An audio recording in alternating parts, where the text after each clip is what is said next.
बिस्मिल्लाहिर्रहमानिर्रहीम। नाज़रीन अस्सलाम वालेकुम, मैं हूँ इमरान वसीम। नाज़रीन, मुल्तान जलसे में चेयरमैन पीटीआई इमरान खान और इस्लामाबाद हाई कोर्ट एक पेज पे आ गए।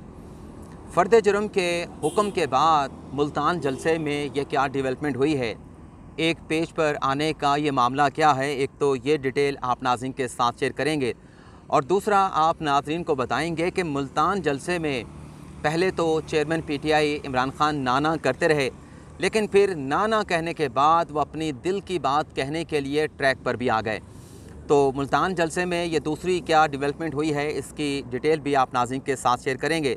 लेकिन नाज़रीन, ये तफसीलात बताने से पहले आपकी इजाज़त से मैं चंद अहम और ख़ास ख़बरें हैं उनकी डिटेल आप नाज़रीन के साथ शेयर करना चाहूँगा। नाज़रीन, फ़र्द जुर्म के हुक्म के बाद चेयरमैन पीटीआई इमरान खान के लिए ये एक खुशखबरी सामने आई कि सिंध से जो पाकिस्तान तहरीक इंसाफ के सीनियर रहनुमा हैं अलीम आदिल शेख, उन्हें ज़मानत पर रिहा कर दिया गया है। सिंध हुकूमत ने तजावज़ात केस में अलीम आदिल शेख को गिरफ़्तार किया था, उन्हें जेल में कैद कर दिया गया था, लेकिन आज ज़मानत मिलने पर पाकिस्तान तहरीक इंसाफ के रहनुमा अलीम आदिल शेख को जेल से रिहा कर दिया गया है। तो फ़र्द जुर्म के हुक्म के बाद ये चेयरमैन पीटीआई इमरान खान के लिए किसी खुशखबरी से कम खबर नहीं थे कि उनके पार्टी के सीनियर रहनुमा को ज़मानत मिलने पर जो है वो रिहा कर दिया गया है। दूसरी नाज़रीन डेवलपमेंट ये हुई है कि साबिक़ लेफ्टिनेंट जनरल अमजद शुएब, जिनके ख़िलाफ़ जो है वो FIA के साइबर क्राइम ने कार्रवाई का आगाज़ किया था कि उन्होंने अपने किसी व्लॉग में शहबाज शरीफ से मुतल्लिक़ ये इल्ज़ाम लगाया था कि कतर दौरे में उन्होंने वहाँ पर इसराइल के हुकाम के साथ मुलाकात की है। तो FIA ने उन्हें नोटिस भेजा था, लेकिन अमजद शुएब साहब ने कहा कि मुझे नोटिस मौसूल नहीं हुआ। तो आज की नाज़रीन डेवलपमेंट ये है, कल कहा जा रहा था कि हो सकता है कि अमजद शुएब को इस केस में दूसरा नोटिस भिजवाया जाएगा। तो आज ये खबर सामने आई है कि FIA के साइबर क्राइम विंग ने इस मामले पे अमजद शुएब साहब को हतमी तौर पे दूसरा शोकास नोटिस यानी तलबी का नोटिस जो है वो जारी करने का हतमी फ़ैसला कर लिया है और कल जुमे के रोज़ ये जो नोटिस है वो अमजद शुएब साहब को भिजवा दिया जाएगा। अब खान साहब के लिए दूसरी खुशखबरी क्या है वो बताने से पहले, जो आज इलेक्शन कमीशन ने जो कौमी असम्बली और सूबाई असम्बली की 13 नशिस्तों पर इलेक्शन होने जा रहा था, 11 सितंबर को इलेक्शन होना था, 25 सितंबर को कौमी असम्बली की 9 नशिस्तों पर इलेक्शन होना था और 12 सितंबर को सूबाई असम्बली की नशिस्तों पर जो है वो ज़मीनी इलेक्शन होना था। तो ये जो सारा पोलिंग का शेड्यूल था, इसे आज इलेक्शन कमीशन की जानिब से जो है वो मुलतवी कर दिया गया है और उसकी वजह ये बताई गई है कि चूँकि मुल्क में सैलाब आया हुआ है और मुल्क का बेशतर हिस्सा जो है वो सैलाब की ज़द में है, तो जो मशीनरी है मुतल्लिका इलाकों की या जो मुतल्लिका सूबों की, वो सैलाब ज़दगान की जो है वो बहाली में मसरूफ़ है। जो सैलाब से मुतासरा इलाके हैं वहाँ पर रिहेबिलिटेशन का काम कर रहे हैं। तो इलेक्शन कमीशन ने कहा है कि जब तक ये सैलाब के तमाम मामला जो है वो डील नहीं हो जाते और जो लोग सैलाब की वजह से डिस्पर्स हुए हैं वो अपने इलाकों में वापस नहीं चले जाते, तब तक जो है ये पोलिंग की कोई नई तारीख जो है वो नहीं दी जाएगी। अलबत्ता इलेक्शन कमीशन ने यह ज़रूर कहा है कि बाकी जो शेड्यूल है, यानी नॉमिनेशन पेपर जब किसी ने जमा कराने हैं, नॉमिनेशन पेपर पर एतराज़ात किसी ने देने हैं और जो भी इलेक्शन कमीशन का नॉमिनेशन पेपर के हवाले से प्रोसेस है उसको हर हाल में मुकम्मल किया जाएगा। ये जो नाज़रीन कौमी असम्बली और सूबाई असम्बली के 13 हलकों में होने वाला ज़िमनी इलेक्शन मुलतवी हुआ है, मैं ये समझता हूँ कि ये भी चेयरमैन पीटीआई इमरान खान के लिए किसी खुशखबरी से कम नहीं, क्योंकि आज तहरीक इंसाफ के साबिक़ MNA शकूर शाद ने, जो स्पीकर कौमी असम्बली राजा परवेज़ अशरफ ने तहरीक इंसाफ के 11 अरकान असम्बली को डी-सीट किया था और इलेक्शन कमीशन को रेफरेंस भेजा था कि इन 11 अरकान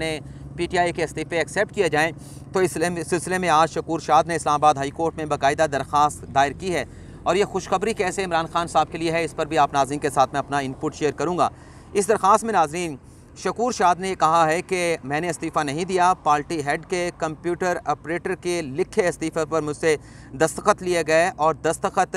ये कहते हुए लिए गए कि इमरान खान के साथ इजहार यकजहती और पार्टी डिसिप्लिन को बरकरार रखने के लिए ये इस्तीफ़े लिए जा रहे हैं। और मज़ीद उन्होंने अपनी दरख्वास्त में कहा कि इस्तीफ़ा मैंने कभी भी स्पीकर को नहीं भिजवाया था और ना ही जो इस्तीफ़ा स्पीकर नेशनल असम्बली राजा परवेज़ अशरफ ने एक्सेप्ट किया है, मैंने कभी उस इस्तीफ़े पे दस्तखत नहीं किए। इस दरख्वास्त में नाज़रीन इस्तदा ये की गई है कि जो 11 पीटीआई के अरकान को डी-सीट किया गया है और ज़िमनी इलेक्शन का ऐलान किया गया है, ये सारा का सारा प्रोसेस और पीटीआई के अरकान को डी-सीट करने का जो नोटिफिकेशन है उसको सेट असाइड किया जाए। जब नाज़रीन ये दरख्वास्त आई उससे तो लगा कि गालिबन कोई पीटीआई में कोई फूट पड़ गई है, लेकिन बाद में कुछ ज़राए से पता चला है कि दरअसल जो शकूर शाह साहब हैं ये पीटीआई के बड़े ही सीनियर रहनुमा हैं, पार्टी में इनकी बड़ी गहरी वाबस्ती है। तो कहा यह गया है कि जो ज़िमनी इलेक्शन होने जा रहा है उसमें पीटीआई के अरकान जो है और चेयरमैन पीटीआई इमरान खान भी इलेक्शन लड़ना नहीं चाहते, क्योंकि अगर ये इस्तीफ़ों के एक्सेप्शन का सिलसिला शुरू हो गया तो आगे चल के मामलात मज़ीद ख़राब हो सकते हैं। तो उन इस्तीफ़ों को की जो मंजूरी है उसको वापस कराने के लिए और नोटिफिकेशन को कलअदम करार देने के लिए ये दरख्वास्त जो है आज इस्लामाबाद हाई कोर्ट में दायर की गई है। तो ये भी खान साहब के लिए खुशखबरी है। ज़राए के मुताबिक जो ज़राए ने दावा किया है तो आज इलेक्शन कमीशन ने ये जो 9 हल्कों में ज़िमनी इलेक्शन होने जा रहा था और उसके अलावा एक कौमी असम्बली और 3 जो सूबाई असम्बली की नशिस्तों पर इलेक्शन होने जा रहा था, जो ग़ालिबन 11 सितंबर को पोलिंग होना थी, 25 सितंबर को पोलिंग होना थी और उसके साथ साथ 12 अक्टूबर को पोलिंग होने थे। तो ये जो पोलिंग का सारा प्रोसेस था इसे आज जो है वो इलेक्शन कमीशन की जानिब से जो है मुलतवी कर दिया गया है। अब मरीम नवाज़ साहबा किस बात पे हैरान हुई हैं उसकी डिटेल भी आपके साथ शेयर कर लें। नाज़रीन, मरीम नवाज़ साहबा ने अपने पासपोर्ट के हसूल के लिए लाहौर हाई कोर्ट में दरख्वास्त दी थी और आज जस्टिस बाकर नजवी की सरबराही में 2 रुकनी बेंच ने इस दरख्वास्त के ऊपर समाअत करनी थी, लेकिन समाअत से पहले ये बेंच टूट गया। चौथी मरतबा ये बेंच जो है वो टूटा है। तो मरीम नवाज़ के लिए ये इंतहाई हैरान कुन था कि पहले भी 3 बेंच टूट चुके हैं और कोई भी जज जो है उनके पासपोर्ट के हसूल की दरख्वास्त को सुनने के लिए तैयार नहीं। अलबत्ता हमने कल के वीलॉग में कहा था कि ये जो नई दरख्वास्त आई है इस पर जो नया बेंच है इस पर इम्कान है कि इसमें मरीम नवाज़ को रिलीफ मिलेगा, लेकिन बेंच ही टूट गया तो रिलीफ क्या मिलना था। तो अब ये कहा गया है कि जो जस्टिस अनवारुल हक साहब ने जो इनकार किया उसके बाद जो बेंच के सरबराह थे जस्टिस बाकर नजवी साहब, उन्होंने नया बेंच बनाने के लिए जो मामला है, जो नोट है, वो chief justice Lahore high court को भिजवा दिया है। अब आ जाते हैं कि खान साहब और इस्लामाबाद हाई कोर्ट मुल्तान जलसे में एक पेज पे कैसे आए हैं और ख़ान साहब ना करते दिल की कौन सी बातें करने के लिए ट्रैक पे आए हैं उसकी डिटेल भी आपके साथ शेयर कर लें। एक तो नाजरीन, खान साहब ने जो मुल्तान के जलसे में ख़िताब किया, उन्होंने एक वीडियो चलाई 1997-96 की, जो नून लीग के जो अरकान थे जिन्होंने हमला किया था सुप्रीम कोर्ट के ऊपर, खान साहब ने वो खसूसी तौर पर वीडियो आज अपने जलसे में चलाई। और मज़े की बात नाजरीन ये है कि आज की अदालती कार्रवाई के हवाले से जो तहरीरी हुक्मनामा 2 सफ़ात का जारी किया गया है उसमें भी सुप्रीम कोर्ट के जो नून लीग के लोगों ने सुप्रीम कोर्ट पे हमला किया था उस फैसले का हवाला दिया गया है। 2 सफ़ात का ये तहरीरी हुक्मनामा है जिसमें अदालत की जानिब से ये लिखा गया है कि जो इमरान खान साहब का क्या जवाब था उससे हम सेटिस्फाइड नहीं, और अदालत ये नहीं समझती कि जो इमरान खान ने तहरीरी जवाब दिया है उस तहरीरी जवाब में खान साहब ने जो रॉन्ग डूइंग की है उस रॉन्ग डूइंग से खान साहब ने ख़ुद को मुबर्रा किया है। और इसके बाद अदालत ने उस फैसले का हवाला दिया है जिस सुप्रीम कोर्ट पर हमले का इमरान खान साहब आज अपने मुल्तान जलसे में हवाला दे रहे थे, और फिर अदालत की जानिब से मज़ीद 4 फैसलों का हवाला दिया गया जिसमें दानियाल अजीज़ केस हो गया, जिसमें तलाल चौधरी केस हो गया, निहाल हाशमी केस हो गया और फिरदौस आशिक अवान केस का इस्लामाबाद हाई कोर्ट के फैसले का भी हवाला दिया गया है। और फैसले में कहा गया है कि इमरान खान के ख़िलाफ़ चूँकि उसका तहरीरी जवाब जो है मुस्तरद किया जाता है तो 22 सितंबर को 2:30 बजे इमरान खान पर जो है वो जो चार्जशीट है, जो फ़र्द जुर्म है वो आयद की जाएगी और 2:30 बजे इस केस की समाअत होगी। वैसे जो 22 सितंबर की तारीख दी गई है इस हवाले से बहुत सारी चहमगोइयाँ की जा रही हैं कि ये इतनी लंबी की तारीख क्यों दी जा रही है। तो मेरा जो अंदाज़ा है वो इसलिए दी गई है कि अगर इस दौरान ये जो 14-15 दिन है इस दौरान अगर खान साहब री थिंक कर लेते हैं और गैर मशरूत माफ़ी मांगने के लिए तैयार हो जाते हैं तो उनके पास पूरा वक्त हो, मुनासिब वक्त हो कि वो इस मामले पे दोबारा से री थिंक कर सकें। लेकिन बहरहाल अगर खान साहब आज भी तहरीरी माफ़ी इस्लामाबाद हाई कोर्ट में जमा करवा देते हैं तो हो सकता है कि 22 सितंबर को लगने वाली फ़र्द जुर्म जो है ये मामला टल जाए और खान साहब की जो तहरीरी माफ़ी है, क्योंकि चीफ़ जस्टिस ने बाकायदा आज ये रिमार्क्स दिए हैं कि तहरीरी माफ़ी जब भी आ जाए, गैर मशरूत माफ़ी जब भी आए, अदालत उसको कंसीडर कर सकती है। अब आ जाते हैं कि खान साहब किस मामले पर ना करते रहे और फिर उन्होंने अपने दिल की बात कही और वो ट्रैक पर आ गए। पहले तो खान साहब की तकरीर पर बात करने से पहले आज जब वो सुप्रीम हाई कोर्ट में मौजूद थे तो एक सहाफ़ी ने खान साहब से गिरफ़्तारी से मुतल्लिक सवाल किया कि खान साहब आपकी गिरफ़्तारी की खबरें चल रही हैं, इस पर आप क्या कहेंगे, क्योंकि ये पिछले वीलॉग में बात बताना रह गई थी। तो खान साहब ने कहा कि हुकूमत तो मुझे बहुत देर से गिरफ़्तार करना चाहती है, कोशिशें कर रही है, अगर मैं जेल चला गया तो बहुत ख़तरनाक हो जाऊँगा। ये जो नाज़रीन खान साहब का ख़तरनाक कहने वाली बात है कि मैं जेल में गया तो ख़तरनाक हो जाऊँगा, तो सियासी जो लीडर होते हैं वो तो जेल जाने से नहीं कतराते, वो तो खुद जाके अपनी गिरफ्तारी भी पेश कर देते हैं। ऐसे लीडर भी हमने माजी में देखे हैं। लेकिन हम ये देखा है कि जब भी ऐसा कोई ख़तरा हमने देखा कि खान साहब की गिरफ्तारी के हवाले से कोशिशें शुरू होती हैं, तो खान साहब जाके फ़ौरी तौर पे अदालत से ज़मानत ले लेते हैं। तो एक तरफ तो कहते हैं कि मैं जेल गया तो ख़तरनाक हो जाऊँगा, लेकिन दूसरी तरफ जेल जाने से कतराते भी हैं और ज़मानत के लिए अदालत भी पहुँच जाते हैं। लेकिन बहरहाल मुल्तान जलसे की अगर बात करें तो मुल्तान जलसे में आज जो क्राउड था वो चिश्तियाँ जलसे जैसा नहीं था जो कल खान साहब ने चिश्तियाँ में जलसा किया था। अच्छा क्राउड था, लेकिन वो वाली बात नहीं तो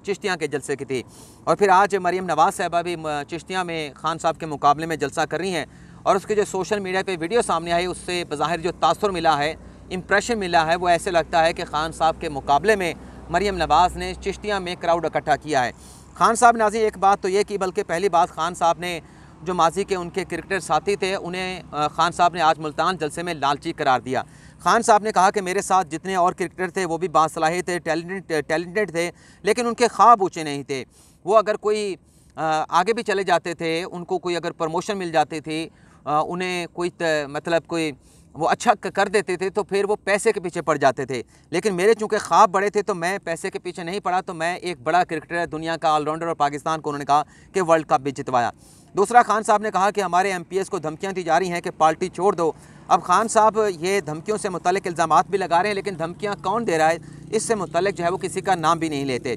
तीसरा, खान साहब ने कहा कि मेरे लीडर कायद-ए-आज़म के ख्वाब के तहत इस मुल्क ने अजीम कौम बनना थी, लेकिन ये अजीम कौम नहीं बन सकी। तो खान साहब से ये भी पूछे कि अगर कायद-ए-आज़म को आप अपना लीडर मानते हैं, वैसे तो पूरे 22 करोड़ अवाम के वो लीडर हैं, लेकिन कायद-ए-आज़म जब पाकिस्तान के हसूल के लिए जद्दोजहद कर रहे थे, वो अपने सियासी मुखालफिन को बुरे अलकाबात से नहीं नवाजते थे। वो अपनी तकरीरों में, अपनी सियासत में मज़हब का इस्तेमाल नहीं करते थे। चौथा, खान साहब ने एक और बात भी की, वो भी आपके साथ शेयर करके, जो असल बात है वो भी आपके साथ शेयर करेंगे। खान साहब ने कहा कि जरदारी और शरीफ जो है अपने आकाओं के ग़ुलाम हैं, अमरीकी साजिश के ज़रिए हमें हटाया गया। और ख़ान साहब ने कहा कि मैं रूस से सस्ता तेल ख़रीदना चाहता था और रूस ये तेल फ़रोख्त करना चाहता था, रूस सस्ती गंदम भी देना चाहता था, लेकिन ये अमरीकी साजिश के ज़रिए आए और उन्होंने सस्ता तेल और सस्ती गंदम लेने से इनकार कर दिया। अब जो रूसी सफ़ीर हैं उनका बयान रिकॉर्ड के ऊपर मौजूद है, वो कह चुके हैं बड़े वाज़ेह अल्फाज के साथ कि पेट्रोल की ख़रीदारी के हवाले से, पेट्रोल की फ़रोख्त के हवाले से इमरान खान के साथ उनके दौरा रशिया में किसी किस्म की कोई नेगोशिएशन नहीं हुई थी, ना ही कोई तहरीरी तौर पे कोई दरख्वास्त दायर की गई थी। फिर खान साहब ने कहा कि हम उस वक्त तक अपने पाँव पे खड़े नहीं होंगे जब तक अपने पाँव पे खड़े नहीं होंगे जब तक अक़वाम आलम में हमारी इज़्ज़त नहीं होगी। यानी हम पहले पाँव पे खड़े हों, फिर अक़वाम आलम हमारी इज़्ज़त करेगी। मैंने एक प्लान बनाया है कि पाकिस्तान को माशी तौर पे कैसे आज़ाद कराना है। अगर ओवरसीज़ पाकिस्तानी जो कि 1 करोड़ है, उसमें 5 करोड़ अगर पाकिस्तान में इन्वेस्टमेंट कर दें तो पाकिस्तान का कर्जा उतर जाएगा, पाकिस्तान में डॉलर्स की बहुतात हो जाएगी। अब खान साहब से पूछे कि 3.5 साल तक तो आप हुकूमत में रहे, तो आपने ये मुआशी प्लान पहले क्यों नहीं लेके आए? आज आप आवाम को ये सब्ज़ बाग या इतनी अच्छी अच्छी बातें करके आप जो है उसे तरगीब दे रहे हैं, उसे अपने साथ लेके चलने की बात कर रहे हैं। तो माजी में जब आपके पास 3.5 साल की हुकूमत थी तो तब आप ये प्लान क्यों नहीं लेके आए? अब आ जाते हैं खान साहब की आखिरी बात की तरफ, क्योंकि प्रोग्राम लंबा हो रहा है। खान साहब ने, जैसा कि मैंने कहा कि फ़र्द जुर्म खान साहब पे आयद हुई और यहाँ से वो मुल्तान जलसे के लिए रवाना हो गए। खान साहब ने कहा जो केस है उस पर तो मैं बात नहीं करूँगा, यानी खान साहब ने ना की पहले, और फिर ना करने के बाद वही अदलिया से मुतल्लिक़ जो उनके तहफ़्फ़ुज़ात हैं वो सारे खान साहब ने बयान कर दिए। खान साहब ने कहा कि जब तक इंसाफ नहीं होगा ये मुल्क तरक्की नहीं करेगा, जब तक अदालतें आज़ाद नहीं होगी हमारा मुल्क तरक्की नहीं करेगा। तो फ़र्द जुर्म ऑर्डर के बाद खान साहब ये जो बातें कर रहे थे, किस लिए कर रहे थे? इससे तासुर मिलता है कि वह आज के अदालती फ़ैसले पर अपनी तशवीश का इज़हार कर रहे थे। खान साहब ने कहा कि हमारे मुल्क का सबसे बड़ा मसला ये है कि इंसाफ नहीं होता, हमारे यहाँ जो है वो जुल्म का निज़ाम कायम है, ताकतवर के लिए अलग कानून है, गरीब के लिए अलग कानून है। तो खान साहब यही बात तो पाकिस्तान के 22 करोड़ अवाम कहते हैं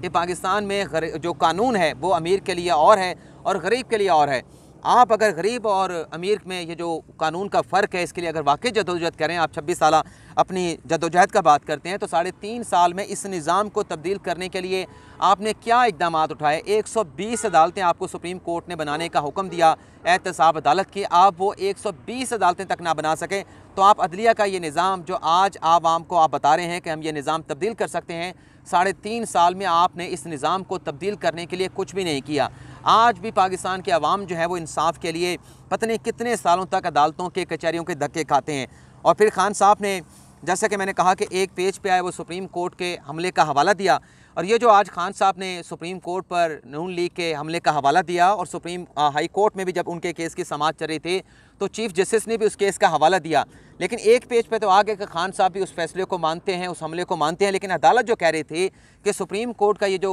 नून लीग के लोगों ने, नवाज़ लीग के लोगों ने अदालत पे हमला किया था, उनके खिलाफ कंटेम्प्ट की कार्रवाई हुई थी, तो वो लार्जर बेंच का सुप्रीम कोर्ट का फैसला है जिसमें कहा गया है कि गैर मशरूत माफ़ी इनिशियल स्टेज पे आनी चाहिए, और गैर मशरूत माफ़ी ऐसी होनी चाहिए जिससे पता चले बॉडी लैंग्वेज से, जो अलज कंटेमनर है उसकी बॉडी लैंग्वेज से पता चले कि वाकई वो अपने किए पे नादिम है, शर्मिंदा है और पछतावे का इज़हार कर रहा है और वो गैर मशरूत माफ़ी मांगना चाहता है। लेकिन आप तो माफ़ी मांगने के लिए तैयार हैं, और आज जब सहाफ़ी ने आपसे ये पूछा कि अब आप क्या करेंगे, तो आपने कहा कि फ़ैसला तो इन्होंने करना है। फ़ैसला नाज़रीन, इमरान खान साहब इन्होंने नहीं करना, अदालत ने नहीं करना, फ़ैसला आपने करना है, और आप इतने बड़े पाए के लीडर हैं। जब आप कहते हैं कि अदलिया का एहतराम करते हैं, तो आप अगर गैर मशरूत माफ़ी मांग लेंगे तो आपकी जो पॉपुलैरिटी है, आपकी जो इज़्ज़त है, जो पाकिस्तान के अवाम आपको चाहते हैं, उसमें किसी किस्म का कोई फ़र्क जो है वो नहीं पड़ेगा। तो ये नाज़रीन आज का हमारा व्लॉग, आपसे इजाज़त चाहेंगे। अल्लाह ताला हम सब का हामी नासिर, अपनी दुआ में याद रखिएगा। अल्लाह हाफ़िज़।